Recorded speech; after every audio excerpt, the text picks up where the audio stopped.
Protect your DNA. BioPQQ can promote formation of new mitochondria. Infowarsstore.com.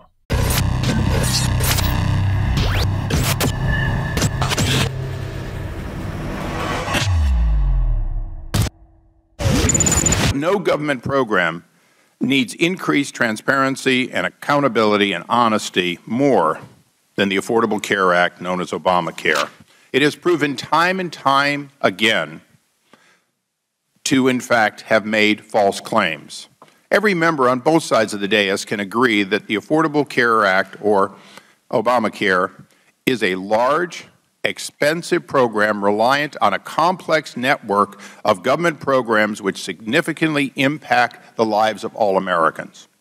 And yet the history of design passage and implementation with the law is fraught with half-truths and deceptions.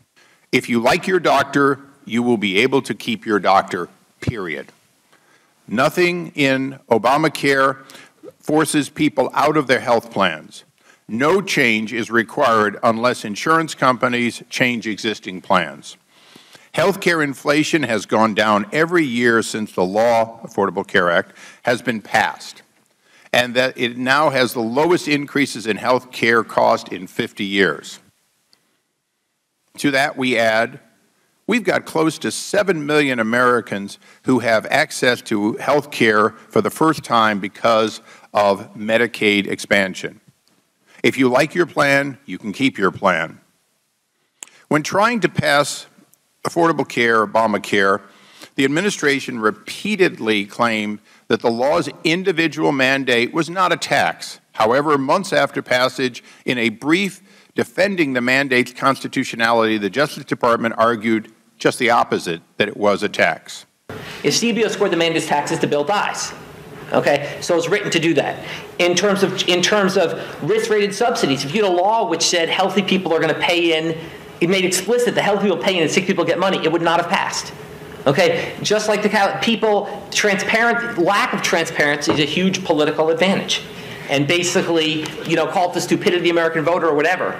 But basically, that was really, really critical to getting the thing to pass. Professor Jonathan Gruber is considered by many as the architect of Obamacare. As a former Obama administration official put it, Professor Gruber was the man on Obamacare, the guru of health care. The official went on to say, I remember that when I was at the White House, he was certainly viewed as an important figure in helping to put Obamacare together. No one can look at the amount of money he was compensated for his work on Obamacare, totaling millions of dollars, and think that our witness was anything but a critical player in the Affordable Care Act. This is a perfect pairing of individuals who are, in fact, responsible for what we know and don't know before, during, and after the passage and implementation of the Affordable Care Act. As far as I can tell, we are here today to beat up on Jonathan Gruber for stupid, I mean absolutely stupid, comments he made over the past few years, and then drill and grill Administrator Taverner about what appears to be an inadvertent mistake in reporting ACA enrollment numbers. Let me be clear, I'm extremely frustrated with Dr. Gruber's statements. They were irresponsible, incredibly disrespectful, and did not reflect reality, and they were indeed insulting. Dr. Gruber, it's now your turn. Thank you. Chairman Issa, Ranking Member Cummings, and distinguished members of the committee, thank you for the opportunity to testify voluntarily today. I'm pleased to be able to address some statements I've made regarding the Affordable Care Act and the reaction to and interpretations of those statements. I'm a professor of economics at MIT. I'm not a politician nor a political advisor. Over the past decade, I've used an economic microstimulation model to help a number of states and the federal government assess the impact of healthcare reform on healthcare systems, government budgets, and overall economies. I've had the privilege of working for both Democratic and Republican administrations on health care reform efforts. I worked extensively with Governor Romney's administration and the Massachusetts legislature to model the impact of Governor Romney's landmark health reform legislation. I later served as a technical consultant to the U.S. Department of Health and Human Services and provided similar support to both the administration and to Congress through economic microsimulation modeling of the Affordable Care Act. I did not draft Governor Romney's health plan, and I was not the architect of President Obama's health care plan. After the passage of the ACA, I made a series of speeches endeavoring to explain the law's implications for the U.S. healthcare system from the perspective of a trained economist. Over the past few weeks, a number of videos have emerged from these appearances. In excerpts of these videos, I'm shown making a series of glib, thoughtless, and sometimes downright insulting comments. I apologize for the first of these videos earlier, but the ongoing attention paid to these videos has made me realize that a fuller accounting is necessary. I'd like to begin by apologizing sincerely for the offending comments that I've made. In some cases, I made uninformed and glib comments about the political process behind healthcare reform. I'm not an expert on politics, and my tone implied I was, which is wrong. In other cases, I simply made mean and insulting comments which are uncalled for in any context. I sincerely apologize for conjecturing with the tone of expertise and for doing so in such a disparaging fashion. It's never appropriate to make oneself seem more important or smarter by demeaning others. I knew better, I know better, I'm embarrassed, and I'm sorry. In addition to apologizing for my unacceptable remarks, I'd like to clarify some misconceptions about the content and context of my comments. Let me be very clear. I do not think that the Affordable Care Act was passed in a non-transparent fashion. The issues I raised in my comments, such as redistribution of risk through insurance market reform and the structure of the Cadillac tax, were roundly debated before the law was passed. Reasonable people can disagree about the merits of these policies, but it is completely clear that these issues were debated thoroughly during the drafting and passage of the ACA. I would also like to clarify some misperceptions about my January 2012 remarks concerning the availability of tax credits in states that did not set up their own health insurance exchanges. The portion of these remarks that has received so much attention lately omits a critical component of the context in which I was speaking. The point I believe I was making was about the possibility that the federal government, for whatever reason, might not create a federal exchange. If that were to occur, and only in that context, then the only way that states could guarantee that their citizens would receive tax credits would be to set up their own exchange. I have a long-standing and well-documented belief that health reform legislation in general, and the ACA in particular, must include mechanisms for residents in all states to obtain tax credits.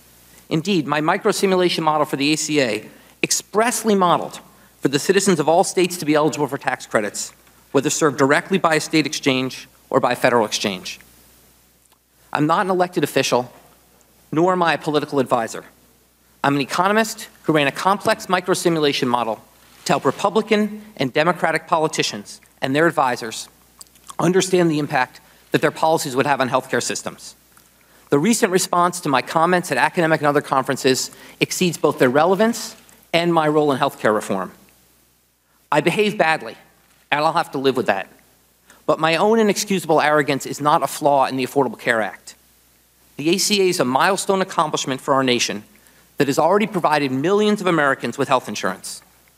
Our country is embarking on an exciting second open enrollment period that will provide new opportunities for these individuals and millions more to choose the insurance plan that works best for them. While I will continue to reflect on the causes of my own insensitivity, I hope that our country can move past the distraction of my misguided comments and focus on the enormous opportunities this law provides. Thank you. I was at the Kennedy Center Honors, where they honored Tom Hanks, famously Forrest Gump, the ultimate in successful stupid man. Are you stupid? I don't think so, no. Does MIT employ stupid people?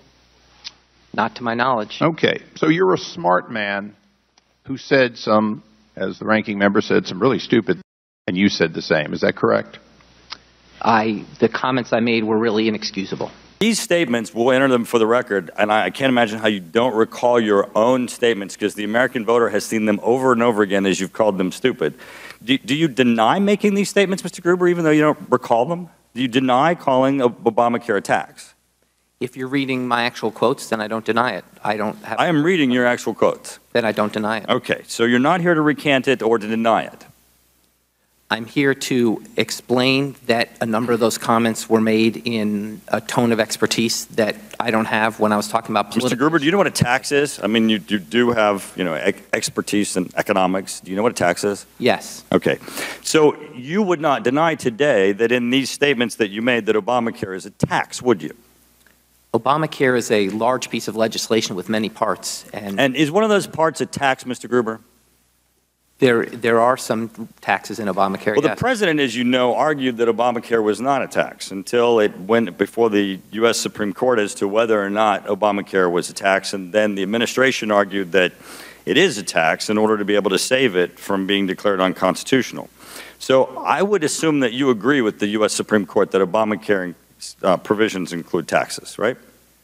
The U.S. Supreme Court ruled on a particular provision of Obamacare about... You do not disagree with them, do you?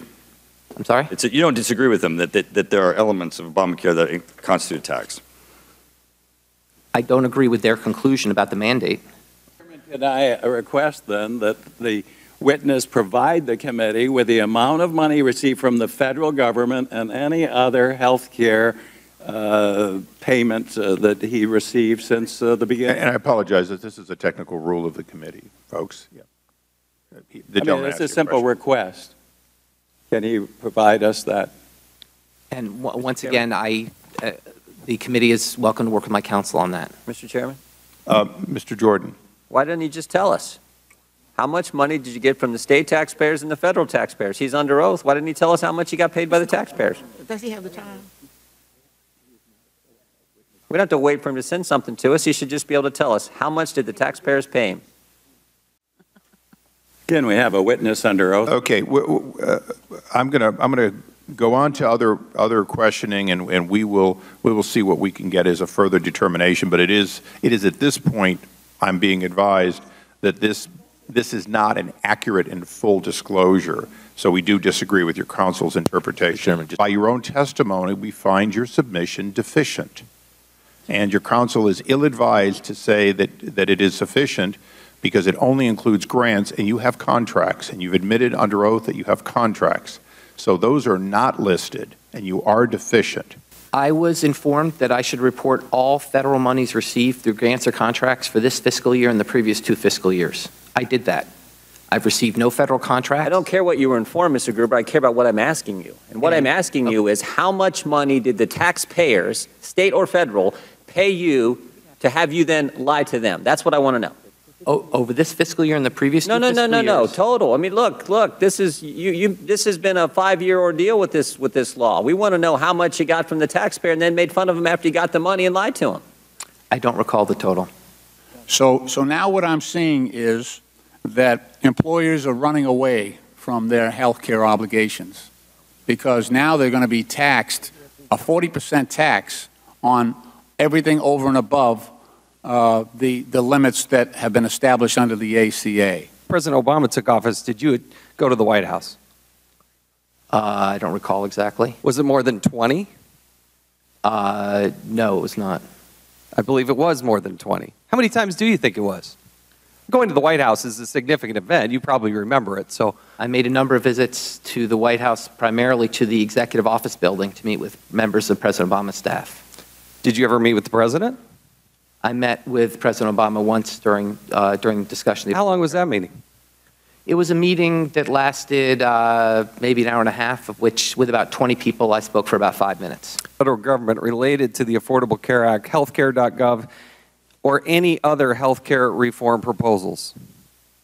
Once again, if that's a request of the committee, they can take that up with my counsel. I'm sure that... No. We're asking you, not your counsel. Counsel works for you. So we're asking you, under oath, will you provide this information to this committee? Once again, if the committee can take it with my counsel, if it's a... No. Mr. Gruber, we're asking you, you've been paid by the American taxpayers. Will you or will you not provide that information to this committee? Once again, the committee can take it up with my counsel. Mr. Chairman, this is something we have got to get to the bottom of. I think members on both sides of this aisle should demand that those documents paid for by the American taxpayers be part of the public record. What are you hiding? Why won't you give those to us? Why are we not entitled to those? I'm not an expert on the rules of what's disclosed and what's not, but my counsel is, and he'd be happy to talk to the committee about it. Why will you not give us those documents? I've not concluded one way or another in the document. Who owns those documents? Who paid for them? I'm not sure.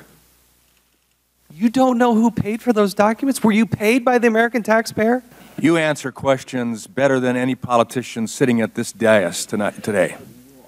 And it's frustrating, and I would contend that your attorney is not giving you adequate representation at this time. This committee has the right to have the information that has been requested. And you have progressed from not talking simply off the cuff and making stupid statements to now being entirely political, to the point that you're hindering us in carrying out our responsibility. I now recognize the gentleman from... Mr. Chairman, I would ask the chairman if this committee should consider a subpoena to compel the witness to provide this kind of information if he's not going to do it on a voluntary basis. Well, I would recommend the gentleman take that up with the committee chair, whose portrait hangs behind us.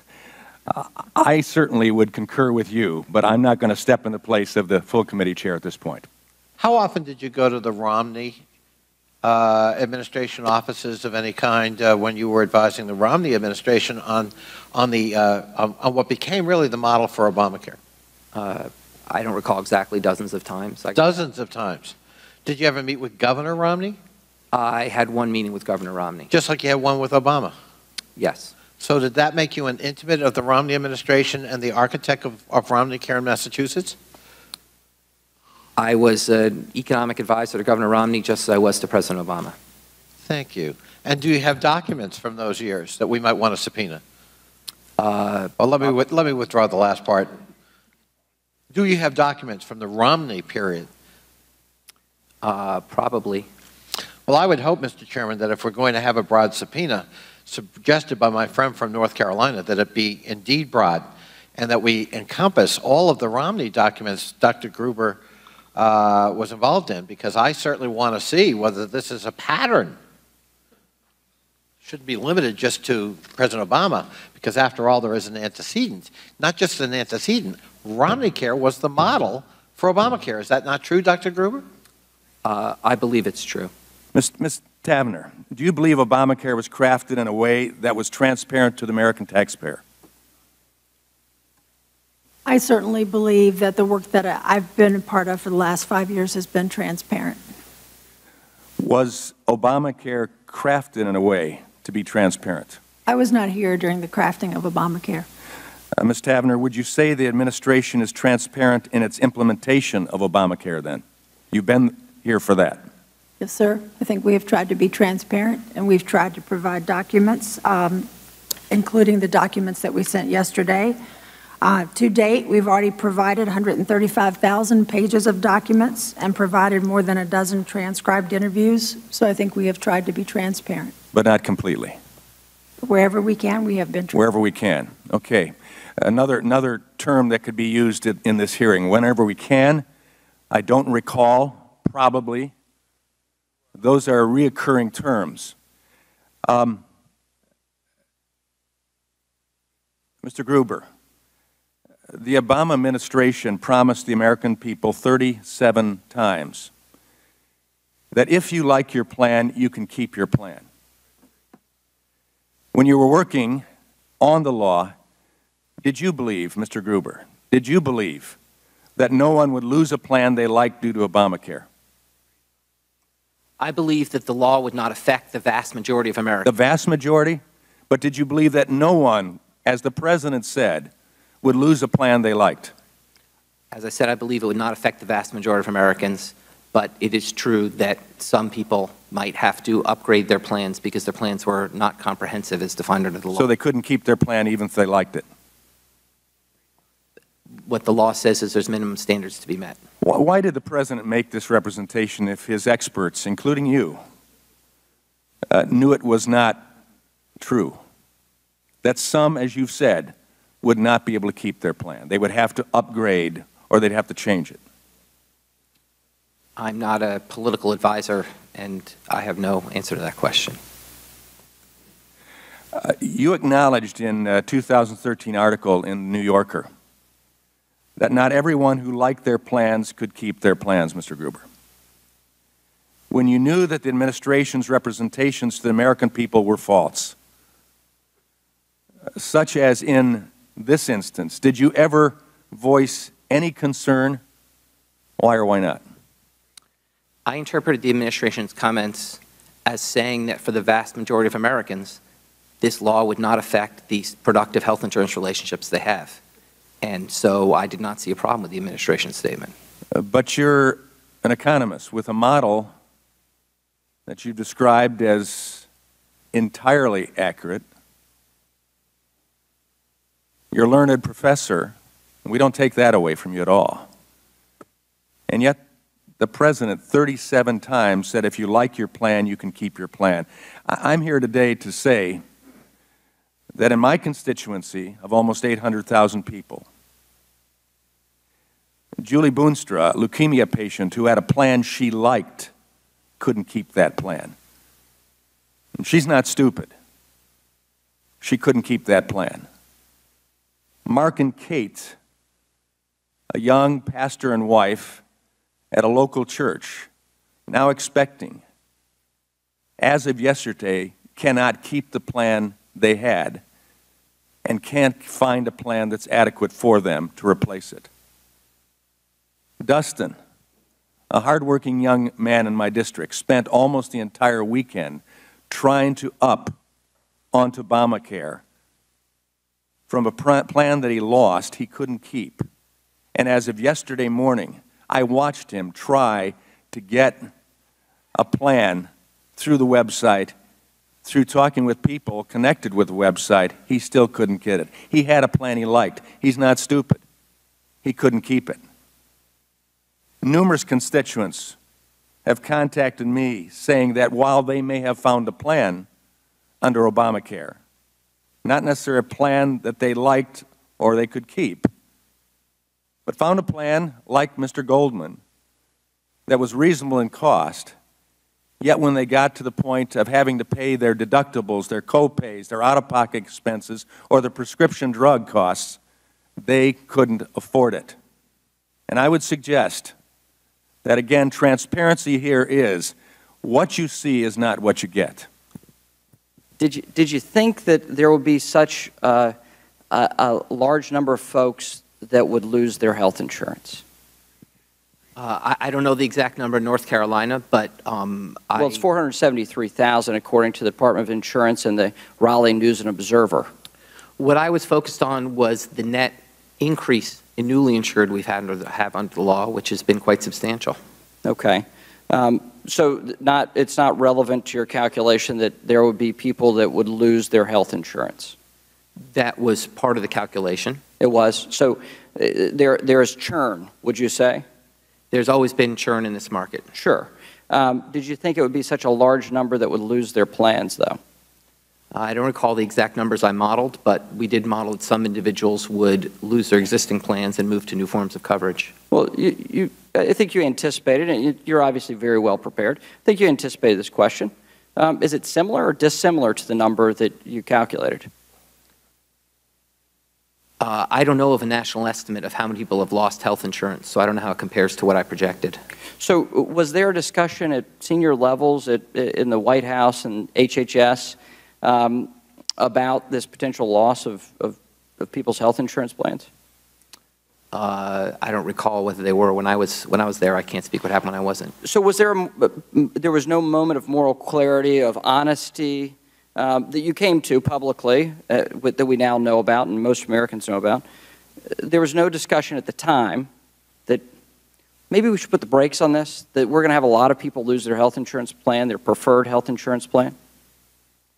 I was present for discussion. As I said, I provided numbers. I was present for discussion of those numbers and interpretation of what they meant in terms of how the law would affect individuals. Did anyone say, well, pause for a moment. The President's been out saying if you like your health insurance plan, you can keep it. Gosh, maybe we should tell him that that's not in fact the case. Maybe he should change his wording a little bit. I was not in any discussion of presidential communication or messaging. Okay. But in the meetings where you went through these numbers and you said to the administration, and look, you've got plenty of experience on this, you said to this administration, because you're in the employ of this administration, you said there will be people that lose their plans, right? Now, you said there are also going to be people that get other plans, right? But you said there will be people that lose their plans. Was this not registered? Did this fall in deaf ears? All I know is what my modeling showed and what I conveyed. And you conveyed that there would be, in fact, people that lose their preferred health insurance plan. I conveyed that there would be churn in the market and some people would move to different insurance plans. So as I said before, my interpretation of churn is that some lose and some gain. So when you have the President going out saying clearly, if you like your plan, you can keep it, it was in fact a lie. Based off your numbers, based off the data you provided this administration. Is that correct? I interpreted the President's statement as referring to the fact that the vast majority of Americans would be able to maintain their health insurance arrangements under the Affordable Care Act. So you were in your element when you were talking about the critiques of this health care law.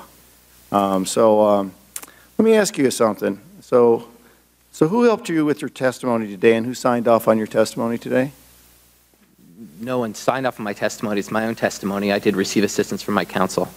Did you also have assistance from HHS, the administration, the minority staff committee? No, I did not. Okay. Now, were you coached in any way? What to say? The words that are written, I said, are my own. As I said, I did work with my counsel in preparing them. Okay. So when we had numbers of my colleagues asking you in regards to numbers, you're pretty astute with numbers, right? You know those numbers.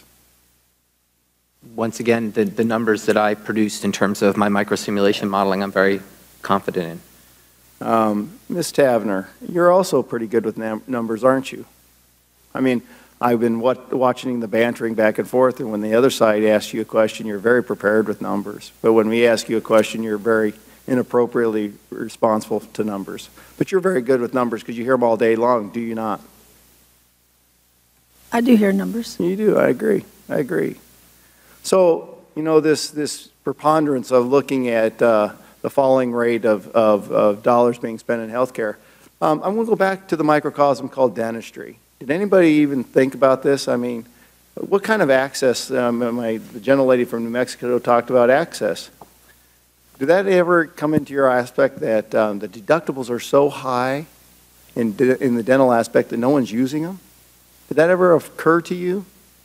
You know, if you look at what we did around the dental proposed and final rule last year, we actually tried to make some accommodation there to handle the deductible to improve it, if you will. Well, that's nice. I mean, you know, changing around some of those aspects. But, you know, from my standpoint, when people don't actually get care, you're actually creating a bigger problem. Okay? You know, the gentleman from Maryland is aware of the Damani driver aspect. When people can't pay for it, it reduces access. Children go walking around without getting health care, and all of a sudden we have a child that dies. You're aware of that situation? Yes, I'm aware of the situation that occurred. So once again, it becomes that fluff part, you know, because I heard people on the other side over here saying this was the most transparent process. Really? It didn't involve anybody on this side, and I'm very well aware of having, you know, a bipartisan type of application to health care, because health care is a personal sport. The patient has to be involved, and it's not a Republican or Democratic issue, but it became a very Democratic issue. They used reconciliation and a lot of gimmicks to pass it.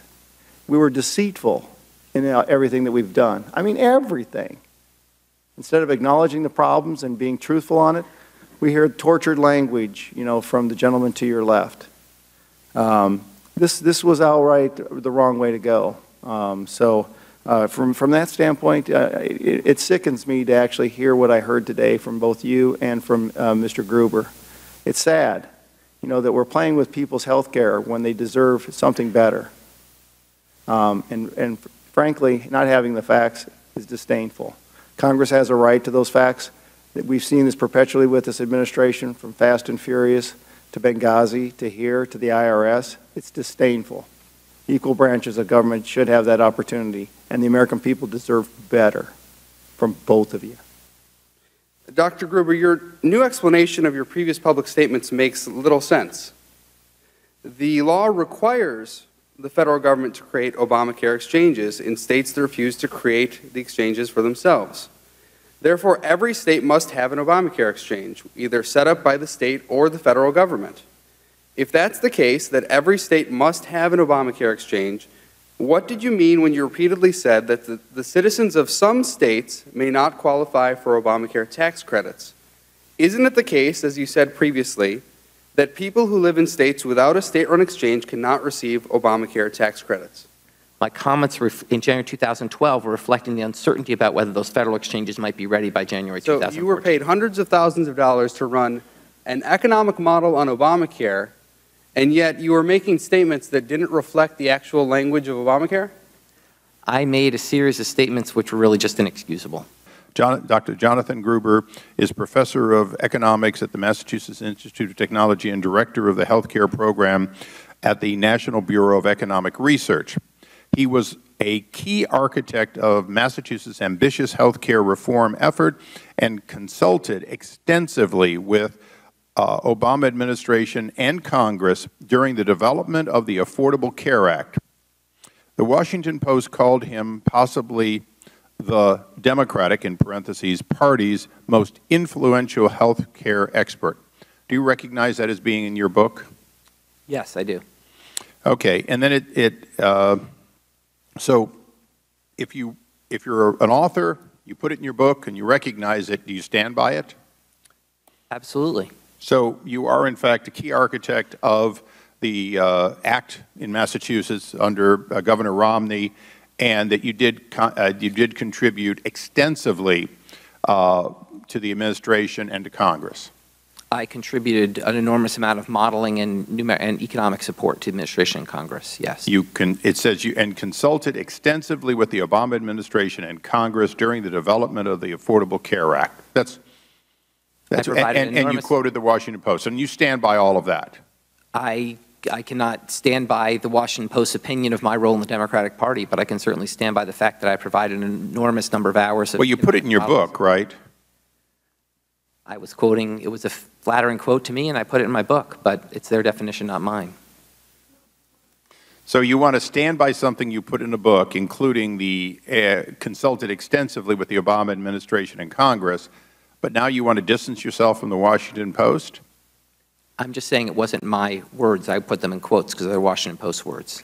Oh, okay. So we'll let the Washington Post credibility speak for itself. Professor Gruber, what did you mean when you said they proposed it and that passed because the American people are too stupid to understand the difference? When I said that, I was at an academic conference being glib and, quite frankly, trying to make myself seem smart by insulting others. Are you offering the venue as a defense for saying it or for meaning it? I'm offering it as a defense for using inappropriate and hurtful and inexcusable language to express. Well, what did you mean by too stupid to understand the difference? Congressman, I didn't mean anything by it. Well, you said it. You had to admit it. I was once again being glib and trying to make myself seem smarter by reflecting. Well, what did you mean when you said it was a very basic exploitation of the lack of economic understanding of the American voter? What did you mean by that? Once again, it's another example of my inexcusable arrogance in trying to insult others to make myself seem smarter. Well, what did you mean when you said the American people don't care about the uninsured? Once again, that was an overstatement of trying to conjecture on political topics in which I'm not an expert. Well, you know what? Professor Gruber, I have listened to you all morning talk about your lack of political acumen and that you're not a politician, so therefore you don't know not to call people stupid. Most of the people watching this morning aren't politicians, and they don't call people stupid. And I can't help but note, Professor Gruber, and another one of your quotes, which I'll read to you, that was politically infeasible. You remember saying that? Yes. So you do like to factor in the politics from time to time, don't you? And also happen to note, Professor Gruber, that usually you insult the American voter, not the American public. So you do factor in politics, don't you? I have tried a number of occasions, pretended that I know more about politics. Do you think not being a politician is a defense? And is that your defense this morning? I mean, I know initially you said that you offered these comments at a conference. I think you meant conferences, plural, but you said conference when you went on a very obscure television show and initially apologized for what you said were inappropriate comments. And now today your defense is that you're not a politician. Is that the best you can come up with? The best I come up with is to really just apologize for an inexcusable. Well, but I want to know, I mean, the pervasiveness of your quotes is so much that it has to be more than that. It has to be more than just an episodic mistake that you made. Well, here, let me keep going. See if this helps you any. What did you mean when you said you wish that you had been able to be transparent, but you'd rather have the law than not? Once again, it was my trying to conjecture about a political process in which I'm not an expert. Well, what did you mean when you said it was written in a tortured way to make sure the CBO didn't score the mandate as a tax? Once again, it was using inappropriate language to try to sound impressive about something to my colleagues. You see a trend developing here, Professor Gruber? I don't understand the question. It's a lot of stupid quotes you've made. That's the trend. A lot of you see them? Inexcusable quotes. Yeah. Right. And again, your defense is that you're not a politician. The lack of transparency is a huge political advantage. Well, what does a non-politician do in talking about political advantages? A non-politician is talking about political advantages to try to make himself seem smarter by conjecturing about something he doesn't really know. So you're a professor at MIT and you're worried about not looking smart enough? Yes. Okay. Well, you succeeded, if that was your goal. Now, I want to ask you, are you sorry, when did you realize that these comments were inappropriate? Because it took you about a year to apologize, so I'm trying to figure out if you realized sooner that they were inappropriate, or was it just the morning before you went on MSNBC that you realized that it was inappropriate? When did you realize that these comments are indefensible and inappropriate? I honestly didn't remember making them. You didn't remember calling your fellow citizens stupid, and you didn't remember saying that you're the only person who cares about the uninsured, that the rest of your fellow citizens don't give a damn about the uninsured? You don't remember saying that? I don't, because they were really glib and thoughtless comments that I made. Well, Professor Gruber, let me just tell you what it looks like from this vantage point, is that you thought that they were really pithy and really funny until the video showed up. And then even then, it took you a little while to apologize. And what I'm struggling with is whether your apology is because you said it or because you meant it. Which are you apologizing for? Because you said it or because you meant it? I didn't mean it. I'm apologizing. All of these quotes that I just read to you, you didn't mean a single one of them. Not a one.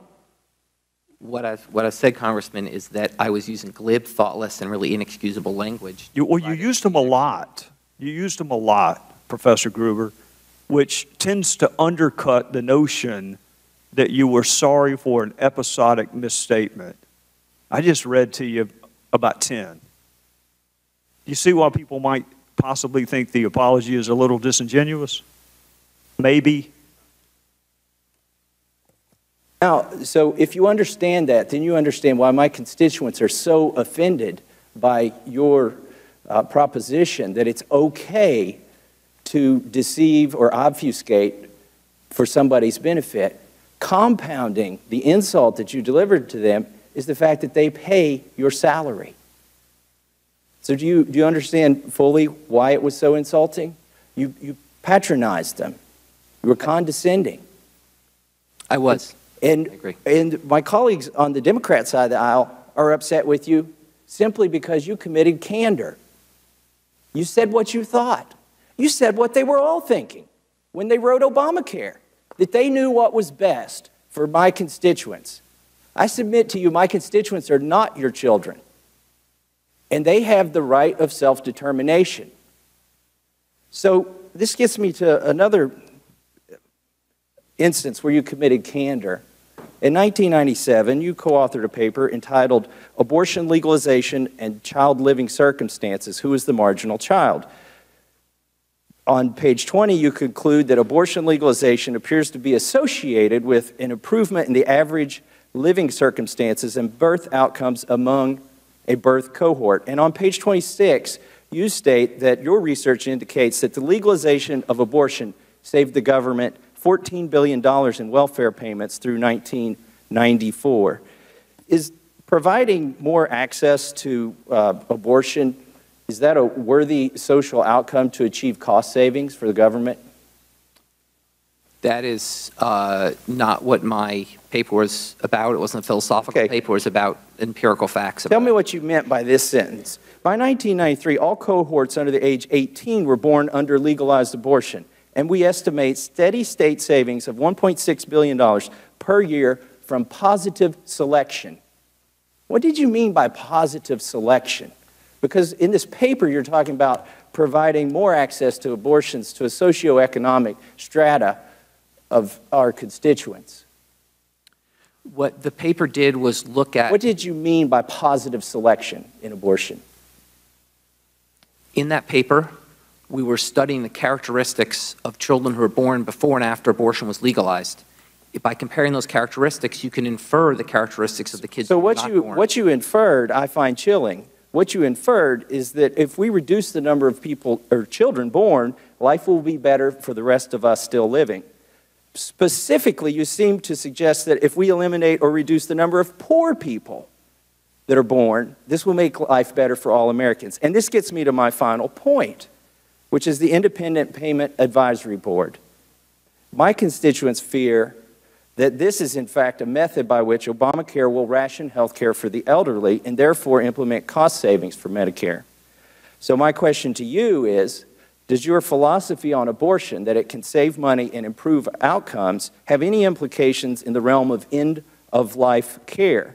You argue that abortions of poor children raise the average living circumstances in your paper for the rest of us and save the government money. So, Dr. Gruber, if there are fewer elderly people, particularly poor elderly people, wouldn't that save a ton of money too?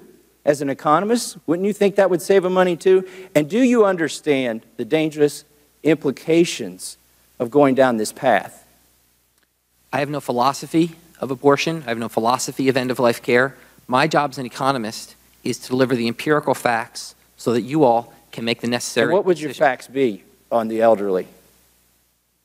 I don't understand the question. The end-of-life care. Do you advocate that the federal government should ration that? No, I do As an not. economist, would it save money? I do not advocate the federal government should ration end-of-life care. I'm in possession of an email stream from your second in command and Mr. Todd Parks that goes back and forth. This email stream was less than 48 hours before rollout. It was on September the 29th. And in that, it says, just so we're clear, Ms. Tavener decided in January that we were going to go no matter what. It goes on even further to says that hence the really cruel, uncaring march that has occurred since January when she threatened me with demotion or forced retirement if I didn't take it on. Are you familiar with this email? I was not copied on that email. I have since seen that email. All right. And so your number two person, because in the email stream, if you've read all the stream, it was indicating that you weren't ready, and yet it didn't really matter. I don't happen to agree with that. So it does matter. So in that same email stream, we were putting together hardware. We were installing hardware less than 48 hours before a rollout so that we wouldn't have a crash on the rollout day. Did you not see that as troubling?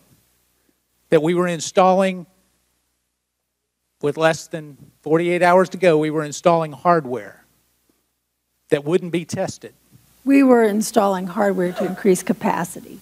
Oh, right, I got the numbers, and so, but you don't see that that's troubling when you're rolling something out that you wouldn't be ready when you're going to put in a piece of hardware just less than 48 hours? We had tested, and we were increasing our capacity to handle more volume. I would not see that as troubling. And so this Ms. Snyder, is she with you today, or she was forced to retire? She was not forced to retire. In fact, during the Is she retired? She is retired. Her choice. She just wasn't forced to retire. She was not forced to retire. All right, let me close by this. I sent your staff the information with regards to almost 4 million people that if they do not re-enroll will get hit with a tax bill some 10 to 12 months from now if they do not, because their benchmark plan has changed. Are you notifying those almost 4 million people that they may get a tax bill if they do not re-enroll individually? We are individually notifying folks about the. Well, that's funny because I have 17 counties I represent, and not a single one of them have gotten individually notified that they're going to get a tax bill.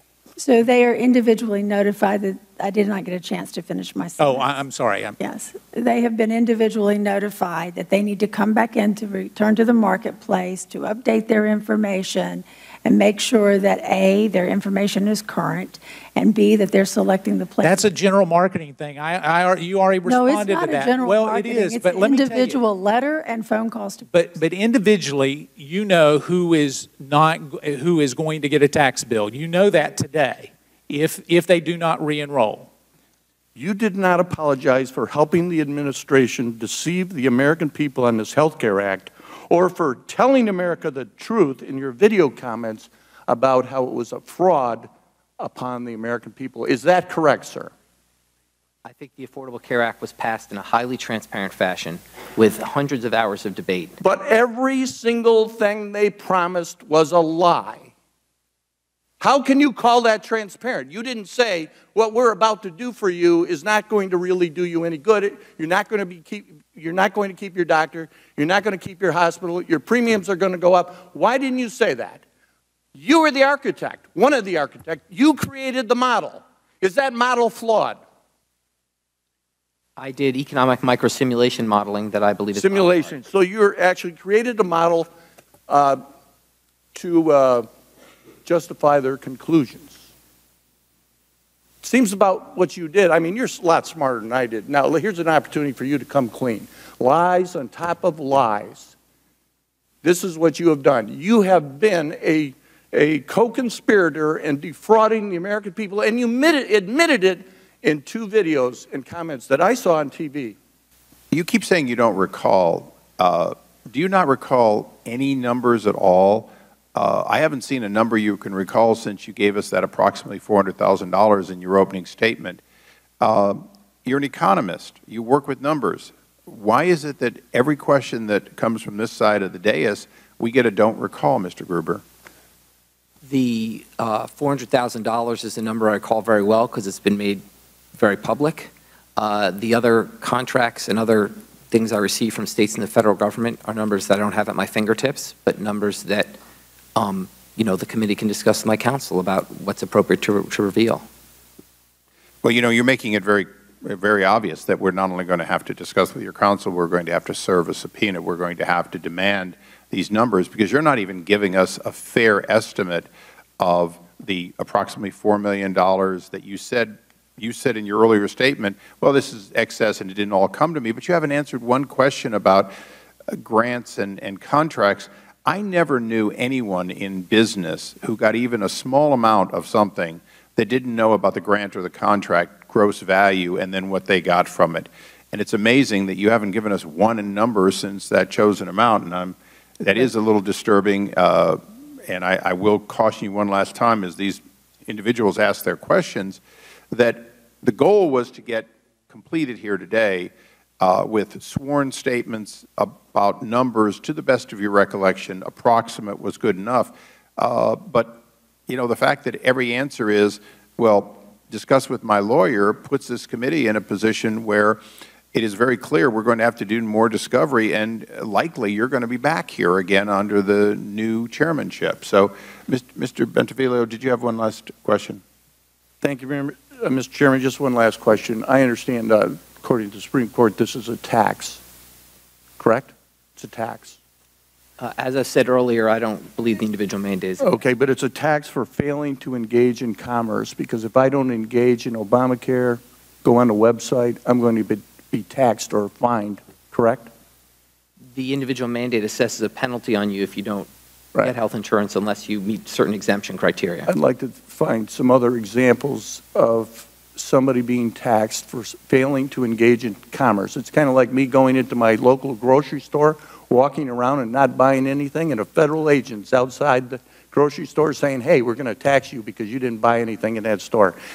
Okay. Again, we're having, maybe it's a disconnect between here and there, and honestly, I'm not trying to be argumentative at this point. But you actually do work for the government. You do work for an agency that is under jurisdiction of this committee, under this oversight provision of transparency and everything else. Why would you even have to hesitate on providing contracts that our public monies are spent on to this committee? I don't think I would. I just asked that I would be able to ask that question. To who? You run the department. Counsel. I'm not an attorney. Well, that's not a bad or a good thing. My question is, you run the department. I run CMS, yes. Yes. How many attorneys do you have working for you, besides the ones that came with you? I don't have any attorneys here with me. Okay, maybe there's our problem. I'm going to give you a little story. I'm on Obamacare. My husband was on Obamacare with me.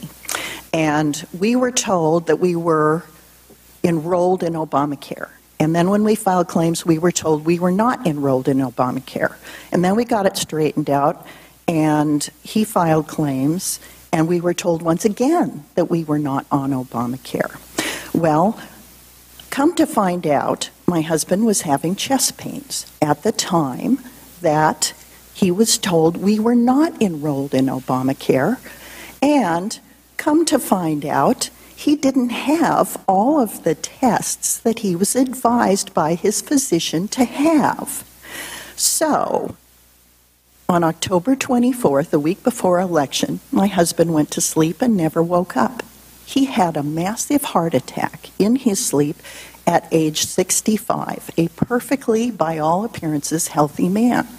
Come to find out, in a conversation with his physician after he died, he chose not to have one of the tests, the last test, his doctor told him to have. This happened to coincide with the time that we were told that we were not covered by Obamacare. I'm not telling you that my husband died because of Obamacare. He died because he had a massive heart attack in his sleep. But I am telling you that during the course of time that he was having tests by a physician and was told we were not covered by Obamacare, that he then decided not to have the last test the doctor asked him to have. Let me suggest that there may be a decline in participation and that it may not be to the benefit of the American people. I want to suggest that regardless of what happened to me personally, that there have been so many glitches in the passage and implementation of Obamacare that have real-life consequences on people's lives. And the so-called glibness that has been referenced today have direct consequences for real American people. So get over your damn glibness.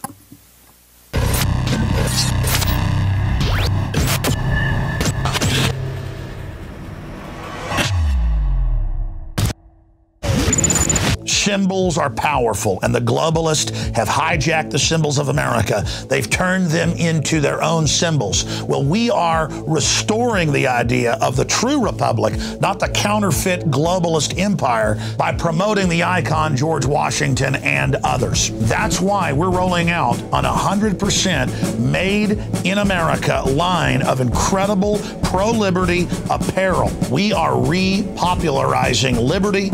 We are helping fellow Americans rediscover what made this country great. We are the spirit of 1776. We are 1776 worldwide. We are all brothers and sisters in arms in the animating contest of liberty in the long march towards humanity's ultimate destiny of freedom. Visit madein1776.com today and vote with your dollars to promote truly made in America, high-quality products, and promote the ideals of liberty.